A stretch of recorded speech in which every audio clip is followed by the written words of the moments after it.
Final Fantasy XII is one of my favorite Final Fantasy games of all time. It has a confusing and weird political story, it has one of the worst main characters ever to be featured in a Final Fantasy game, only topped maybe by Squall, and its characters are far from being memorable or even likable. But damn, does it feel good seeing this bastard fall after fighting it for over 5 hours. Final Fantasy XII got a lot of criticism when it came out, and even years after its release, people keep bashing on it, saying that it failed at whatever it tried to do. I have to admit that I do agree with some of the criticism, but despite all of that, Final Fantasy XII is one of the games in this series where I spent most of my time, and one of the games I remember fondly.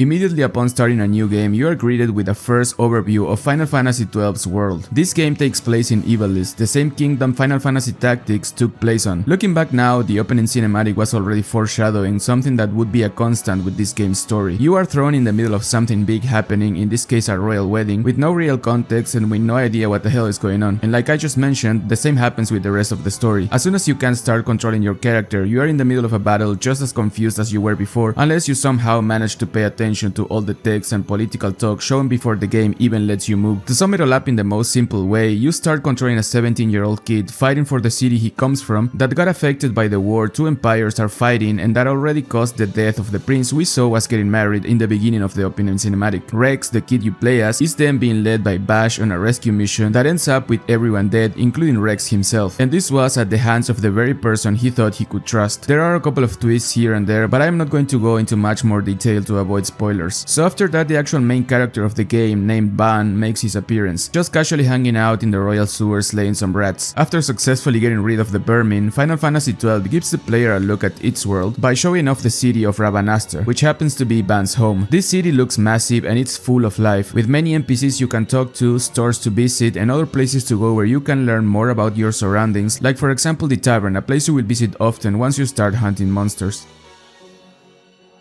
One of the things the developers had in mind when they made this game was giving the player enough freedom to explore the world of Ivalice. This was reflected in different ways. For example, Final Fantasy XII was the first game in the series in letting go of the fixated camera. Past iterations of the franchise, the likes of Final Fantasy VII, Final Fantasy VIII, and even X, didn't really let the player control the way the camera moved. Final Fantasy XII, however, lets the player use the right analog stick to freely move the camera around, which opened up the game to be enjoyed in a whole new different way, especially when it came to exploring, finding hidden items, or reaching certain locations that otherwise would be impossible. The semi-open world Final Fantasy XII offers is just not big, but it's also filled with secrets and enemies to fight, so by no means it's an empty world. Nor there are a million collectibles or anything of the sort just to fill the space and to extend game time. Everything that's on the map has a reason to be there that feels relevant to whatever you're doing at any certain point. The different biomes you travel through as you make progress gives the game enough variety so that it never feels repetitive, and the fact that you have the ability to revisit old areas gives the player even more freedom to discover its secrets at whatever time they see fit. There are different ways to travel through Final Fantasy XII's world. You can either do it by feet, you can rent a chocobo at any chocobo post, like for example the one in Rabanastre, or, and this is one of the most convenient ways, you can fast travel through teleport crystals. To save the game in Final Fantasy XII, you have to approach a save crystal, which is usually blue. However, there are certain points where you will come across with these save crystals that are orange. Well, these are teleport crystals. Here you can save your game, but also you can teleport to another location that has a teleport crystal. In order to do this, you need to have teleport stones on you, which you can get by slaying certain enemies, or you can also buy them after reaching a certain point in the game. Another way to move around in some big cities is by muggling, which basically is getting your ass teleported by some friendly muggles that usually hang out at specific spots in some cities. Later in the game, you will also unlock the airship, which basically works like a teleport crystal.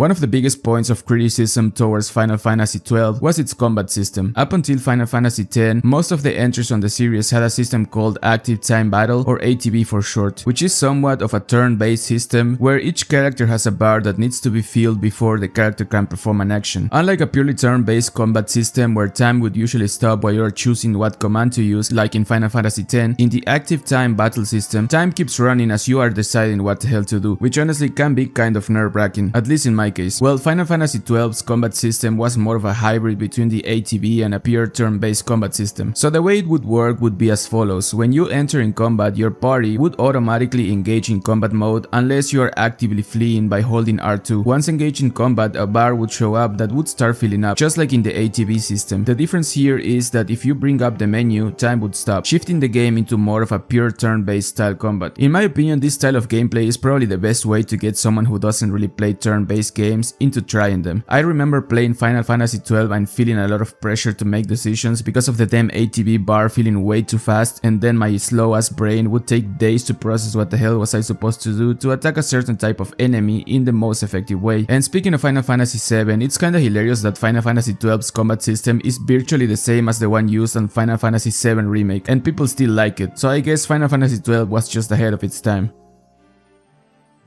Probably the biggest point of contention for people that was hating on Final Fantasy XII's combat was the claim of the game being boring because it basically played itself, and this was because of two reasons. First, due to its auto-attack feature, some people started comparing Final Fantasy XII with an MMO, because back then there were no single-player games with this style of combat. Auto-attacks were more of an MMO thing. This comparison is dumb in my opinion because Final Fantasy XII is far from being anything similar to an MMO when it comes to combat. You do not have 8,000 spells in your screen, and you do not have to press 5 keys at the same time to introduce combos for maximum damage. But anyway, the other big reason why people claim the game played itself is because of the gambit system. In Final Fantasy XII, gambits are commands you can program for your party members to execute when you are not actively controlling them, and I mean, I can 100% see why people hated on this system, because I hated it myself back then and completely ignored it the first time around when I played this game as a kid, and that is basically why I could not even get past the third damn boss of the game. Well, that and because I played this game in English and I was a kid and I didn't know jack shit of English, and I just literally played my way to the third boss with basic equipment because I am an idiot and didn't know you were supposed to buy new gear. But going back to the gambit system, yeah, I hated it, and I did hate it for a long time until I didn't, and when I didn't hate it anymore, I realized how fun it actually was. So in the most simplified way, gambits allow you to, for example, have a member of your team using a potion when their HP goes below 50%, or using Phoenix Down when an ally gets KO'd. You can also make your party members target the weakest enemies first or the strongest. There is all sorts of crazy shit you can do with the gambit system, and yeah, sometimes this can result in the gameplay in itself, but is that really bad? I mean, this can come really handy when, like, for example, you want to level up your whole party to level 99 and there is a way to literally just press one button and then let the game play itself till you reach max level. Some people claim that this was no way to play the game and that it was something that really ruined the experience, but first of all, it's not like you actually can just let the game run and go do some other shit, because gambits can also fail. Like, for example, a spell can miss or a party member can get stuck somewhere where it prevents them from performing certain actions, so in these moments you would have to intervene anyway. But even more important than that, gambits are completely optional. You can just turn them off and then have the full control over the actions of each party member. So at the end of the day, most of the shit people gave to Final Fantasy XII for its combat is just bullshit.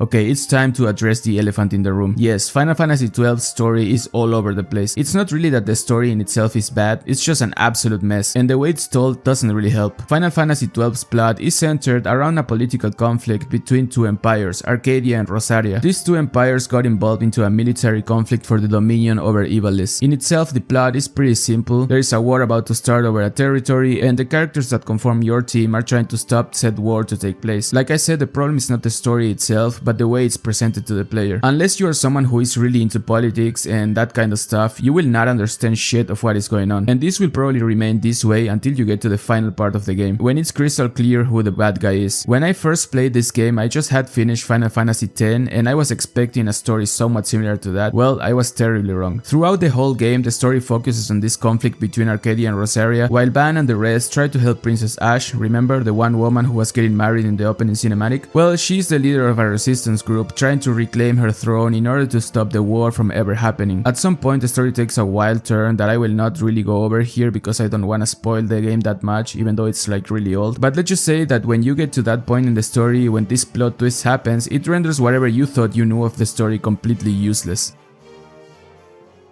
This brings us to the next big issue Final Fantasy XII has, its characters. Final Fantasy is a franchise that has given us some of the most iconic characters in video games like Cloud and Sephiroth, Tifa and Aerith, Tidus and Yuna, Zidane and Garnet, the great Bibi, and like this I could go all day. However, what Final Fantasy gave us? Fucking Ban and Penelo, dude. I mean, as much as I like this game, I have to admit that its cast of characters is absolutely lackluster. Out of the whole cast, there is not one character that I could say is in any way or shape even close to being iconic. Bash is the character I liked the most when I played for the first time, just because I thought he was cool looking. But honestly, after replaying the game again, that's where it ends. Bash actually had such a good story to set him up. At some point of the story, he gets betrayed by someone really close to him, which results in him getting thrown into a dungeon to be tortured, and after he is set free, he completely abandons what it should have been a quest for revenge in order to just serve Princess Ashe, immediately losing all agency. And even when at some point you get to confront the person that betrayed him, after the fight takes place and they defeat this person, Bash acts like if this was just some regular enemy. Balthier is a sky pirate that has deep ties with the Empire that is causing havoc all over Ivalice. He has a similar story like Bash. He also has another character which is deeply connected with him and with the villains of this story, yet when the moment of confrontation with this person comes, this ends just the same way Bash's story ends. Fran, who is Balthier's friend and adventure companion, doesn't really play a big role in this story. She's a part of a race called the Viera, who are these humanoid creatures that look like women with bunny ears, and her story can be basically summed up in she was living in this village where Vieras live and are not allowed to live, and Fran wanted to see the world, so she left. Then she got banished for this, and now she travels with Balthier. Literally, that's it. Princess Ashe is the actual main character of the story, and maybe she's the only one that has a clear mission in all of this. She wants to reclaim her throne to stop the war, while at the same time she wants revenge for her husband that got killed in the war at the very beginning of the game. I mean, I guess she's alright, she's probably the most memorable character out of the bunch. Then there's Van, the character the player controls, but that in no way is the main character of this story. A lot of people criticized Van and said that he is one of the worst main characters of the whole franchise, but hey, don't forget that Squall exists. Now, jokes aside, yeah, Van is kinda shit. He is bland as hell, his outfit looks lame, and he is very much insipid. He kinda feels like those main characters you create and they don't talk during the whole game, only that Van can actually talk, he just doesn't ever say anything important. And well, like I said, bro is not even the main character. And finally, there's Penelo. She literally has no purpose other than following Van around because they are childhood friends or some shit like that, and she wants to make sure that he will be alright, which is hilarious when you take into consideration that she gets kidnapped like 2 times in the freaking game. Then as for the villains, most of them are not really that great. I mean, there's a bunch of these dudes in cool armor called judges who are basically like the super police of Ivalice, and yeah, they have cool designs and all, but at the end of the day, all they do is follow orders from the main villain of the game, which is this dude called Bane. This guy actually has great hair, and that is pretty much everything good I have to say about that guy. Bane is just a very washed down version of Seymour from Final Fantasy X, and he's kinda lame, not even gonna lie. I think the main issue with the way Final Fantasy XII tells its story and presents its cast of characters is that it throws the player in the middle of a conflict where you are forced to understand what is going on super fast because you just happen to get involved in this whole mess all of a sudden, but there's so much going on all the time that at least in your first playthrough, it's almost certain you are going to either miss important details or you are just not going to care at all. Final Fantasy XII fails at telling its story in a way that the player will be invested enough from start to finish, and that is probably why people just think that the game has a bad story altogether. And in my opinion, the story is not that bad, it's just not told properly.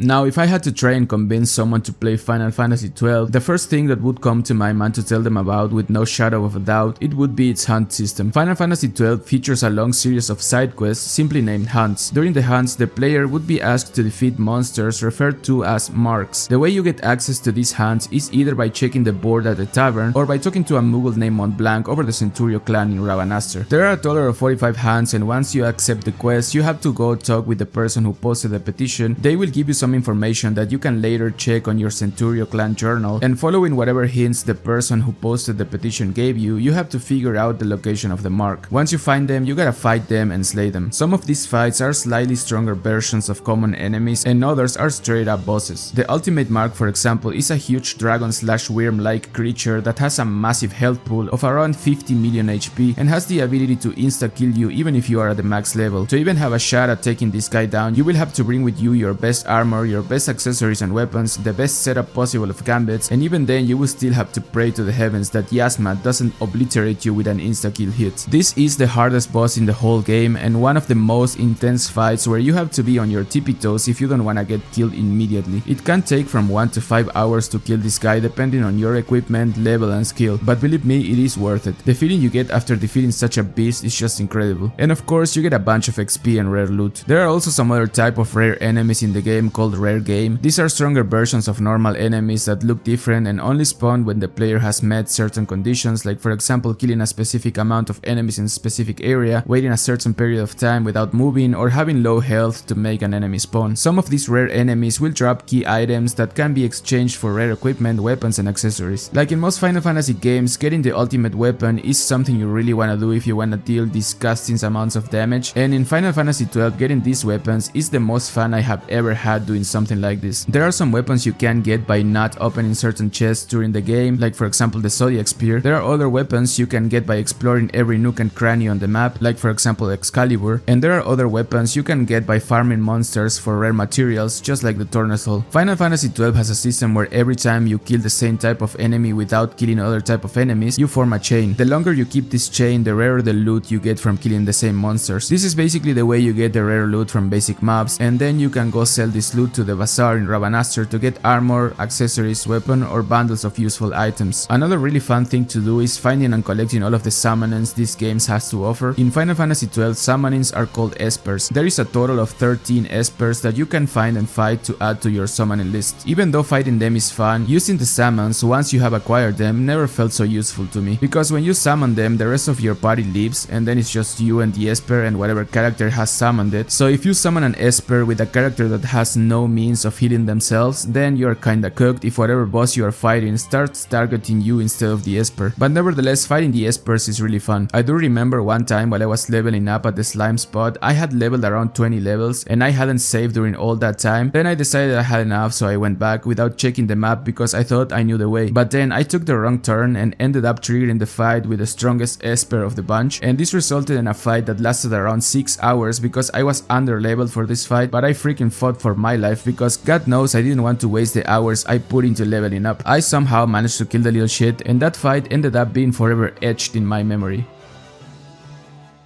Final Fantasy XII is by no means a perfect entry in the series. Its story is kind of a mess and its characters are kinda bland. However, its world, the freedom it offers you when exploring, its combat system being fully customizable, and the endgame content filled with insane fun battles and legendary equipment make this game a must-play in my opinion. If you're one of those people that can't look past a game having a mid-story, mid-characters but amazing and fun gameplay, you should 100% give Final Fantasy XII a chance. Alright, if you made it this far into the video, thanks a lot, and like always, I would like to read what your take on Final Fantasy XII is, so feel free to leave a comment. If you enjoyed this video, consider subscribing to the channel and dropping a like. I mean, I literally have only one subscriber and it's my mom. That being said, I'm Undead, take care, and I'm out.